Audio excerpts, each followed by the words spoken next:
ጠቅላይ ሚኒስትር አብይ ወደ ስልጣን እንደመጡ እንዲህ የሚል ነገር ተናግረዋል። የሀገሪቱን የታሪክ ስብራቶች አክማለሁ ያሉት በሰዓቱም ይሄን ነገር ሲናገሩ እኔ በጣም ተመክቶኛል። ምክንያቱም በጣም ብዙ የታሪክ ስብራቶች አሉብን ዛሬ። አሁንም በኋላ እንመጣበት ይሆናል የሚደረገው ሀገራዊ ውይይት ላይ ትልልቆቹ ችግሮች የታሪክ ስብራቶቻችን ናቸው። 200-300 ዓመት ወደ ኋላ ሄደን ጎተና መጣቸውና ዛሬ ያለው ትውልድ ላይ መጫን እንፈልጋለን። እነኛን አንዳንዴ የጎደለውን ነገር በጉድለቱ ትተነው ወቅሰነው የሚወቅስም ከሆነ መልካም ሰናይ የሆነውን ነገር ወስደነው ዛሬ ያለውን ትውልድ ማነጽ ሲገባል እየጎተትን እነኝን የታሪክ ስብራቶች ዛሬም ትውልዱ ላይ ማንበር የምንፈልግ ከሆነ እሱ አደገኛ ነው። አፄ ዮሐንስ አራተኛው ኢትዮጵያ አፄ ዮሐንስ አራተኛ ነው ይባሉትና ኢትዮጵያውያን ከነበሯት ነገስታቶች ከነ ቴዎድሮስ ከነ ምኒልክ ጋራ እኩል የሚታዩ የኢትዮጵያ ንጉስ ናቸው። እኔ እነኛ ነገስታቶች በብዙ ነገራቸው ልንወቅሳቸው እንችላለን፣ ልንተቻቸው እንችላለን። ነገር ግን ኢትዮጵያን አንድ አድርጎ ሉዓላዊ ግዛቷን አስከብሮ ዛሬ እኮ ህወሓት ከመጣች በኋላ እኮ ኤርትራም ተቆርሶ ሄዱት እኮ። ዛሬ ወደብ አጥተን ጠቅላይ ሚኒስትሩም በወደብ ምክንያት የገጠማቸው አገርን የመምራት ጭንቀት በየመድረኩ ስለ ወደብ የሚናገሩት ወደብ አይደለም። እጃችን ላይ የነበሩን እነኛ መሪዎቻችን አሻግሮ ለትውልዱ ያወረሱትን አገር አስቆርሰናል፣ አስገንጥለናል።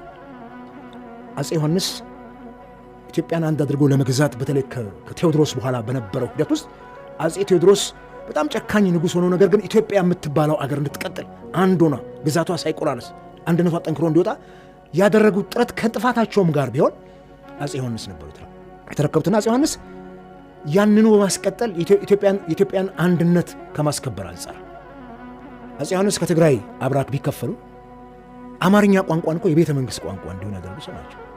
በመላው ሀገሪቱ እንደ ብሔራዊ ቋንቋ እንዲናገር ያደርጉ ሰው ናቸው። አንድ የምንግባባበት የመንግስት ዛሬም የመንግስት ቋንቋ ነው አማርኛ፣ የሥራ ቋንቋ ነው። አየህ እነኚህ ሰዎች ወደ ጎጃም ሄደው አፄ ዮሐንስ አስገብረዋል። ምንም ጥርጥር የለውም። እነ ምኒልክም በየቦታው ተንቀሳቅሰው አስገብረዋል። አልገብር ያለውን የጠቅላይ ግዛት ንጉሥ፣ ሌሎቹም ነገስታት እንደዚሁ ለንጉሠ ነገሥት አልገዛ ያሉ ንጉሶች እንዲገብሩ ተደርገዋል። በኃይል ሄደዋል። እነ ንጉሥ ጦናን ለማስገበር እነ አባጅፋርን ጅማ ድረስ ሄዶ ለማስገበር ይሄ የዛን ጊዜ አሻራ ነው። ይሄ ያ በጣም ኋላ የቀረው ዘመናዊ ዘመነ መሳፍንት ነው እና በዛ ዘመነ መሳፍንት ወቅት ሁሉም ደግሞ ነገስታት የራሳቸውን ግዛት ለማስፋፋት ጭምር ጦር ይዘው እንቀሳቀሳሉ። ኃያልነታቸው ማሳየት ይፈልጋል። ይሄ ያ ዘመን ላይ የነበረ የታሪክ አሻራ ነው። ኢትዮጵያ አንድ ዘመን ወይም 3 ክፍለ ዘመናትን የተሻገረችበት በታሪክም እዛ ኢትዮጵያን ሂስትሪ ላይ 11-12 ክፍል ተምረን ያለፍነው ጉዳይ ነው። እነኚህን ታሪኮች በኢትዮጵያ ታሪክ ውስጥ ታገኛቸዋል። የውጭ ጸሐፍትም በብዛት ጽፈውታል። እንዲያውም ከኛ ምናልባት እኛ ሀገር ላይ ተክለ ጻድቅ መኩሪያ በብዛት ጽፈውታል። ወደ 2-3 ገጽ ከፋፍለው ኢትዮጵያ ከዚህ እስከዚህ፣ ኢትዮጵያ ከአፄ እስከ ይሄ እዛ ውስጥ የምናገኛቸው ስሩ ታሪኮች ከነ ድክመታቸውም ከነ ጥፋታቸውም ወስደን አሁን የሚጠቅመንን ግብአት እናደርገዋለን። ጥፋቱን ግን እንተዋልና ጠቅላይ ሚኒስትሩ እዛ ላይ ያነሱት ሀሳብ የሚጎረብጥ ነበር። ምኑን የጎረበጠ? በቃ ይሄ ማህበረሰብ አፄ ዮሐንስ ያደረገውን ነገር ታውቃላችሁ ወይ የሚለው አሁን ባለው እሳት ውስጥ በብሔር ፖለቲካ በምትናጥ አገር ላይ አየህ ይሄንን ነቅስ ስታወጣ ህዝቡ ወዳልተፈለገ አቅጣጫ ይተረጉማል። ቅድም እኮ አነሳን በላይ ጉዳይ ይሄ ሶሻል ሚዲያ ተመችቶናል። እንደ ልባችን የፈለገነውን አድርገን ሰዎችን ተወነጅልበታለን።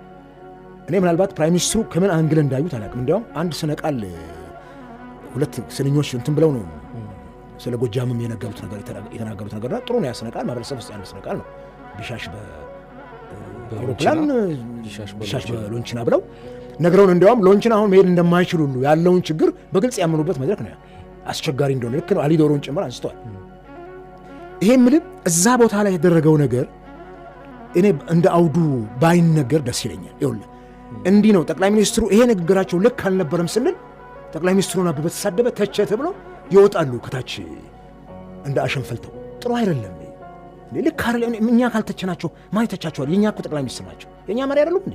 ሲሳሳቱ ልክ አይደሉም። ጥሩ ነገር ሲሰሩ እናመሰግናለን። ምስጋና ማቅረብ ማጨብጨብ ተገቢ ነው የሚለው። ይሄን ማድረግ የምንችል ከሆነ እኛ እኮ ግዑዛን አይደለም። ወይም ተነስተን ድንጋይን ሲወረወር እንደምንወረወር ሰዎች አይደለም። ይሄ ልክ አይደለም። እኔ ምን ሰው እኮ አምላኩን ፈጣሪውን እኮ ጭምር እኮ ሰው እኮ እንትን ይላል ይተቻል እኮ የሚገርምበት ነው ያለ ሰው አምላኬ ነው ብሎ እያመለከው እና እዛ ጋር ያቀረቡት ሐሳብ ይጎረብጥ ነበረ። ጥሩ ባይናገሩት በዛ አውዱ ውስጥ ጥሩ ነው።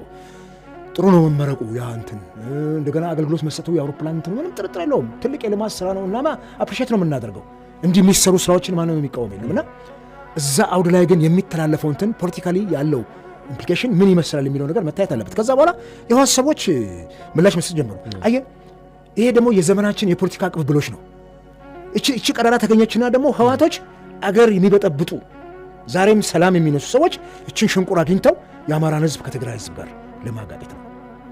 እንደው ይህንን ያለው አካል በጣም በሚያስገርም መልኩ በ2008 ነው 2009 ወይ ከዛም በፊት ባሉት ጊዜ አማራና ኦሮሞ ጭድ እሳትና ጭድ ናቸው የሚል አቋም ሲያራምድ የነበረው ድርጅት መሆኑ ራሱ ስላቁን ከፍ ያደርገዋል።